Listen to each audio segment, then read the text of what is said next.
Fact, the undisputed dominance of the US dollar is receding.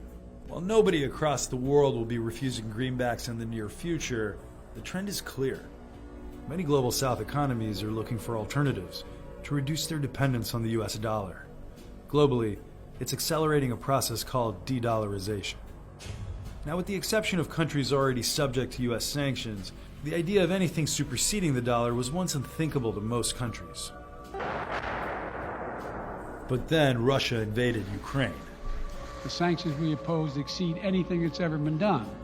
The US and the West were right to respond to Russia's aggression. But by sanctioning and unplugging Moscow from the global financial system, Washington also rattled many emerging economies, pushing them to chase alternatives. China took notice and encouraged much of the world to follow suit, accelerating a wave that's been chipping away at dollar hegemony.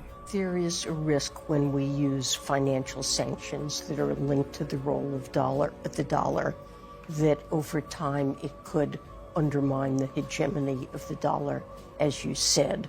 This is an extremely important tool we try to use judiciously.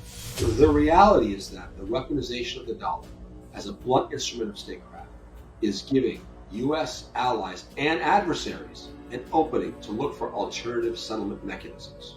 For example, Russia is selling its natural gas to China in Chinese yuan. France just sold its first LNG shipment to China in yuan. China and Brazil will be settling all their bilateral trade in Chinese yuan. The BRIC countries are in discussion for a unified BRICS currency to bypass the US dollar entirely. And the list goes on and on and on. And think about this. 29% of the global economy is under sanctions. 40% of global oil reserves are under sanctions. Most developing nations owe external debt in dollars. Basic commodities like raw materials and food are also priced in dollars. And the US should also recognize that its current fiscal situation and the Fed's own misplaced policies could also be accelerating this trend. Look, the trend of de-dollarization is already underway. It's happening, with or without the participation of the US or its leadership.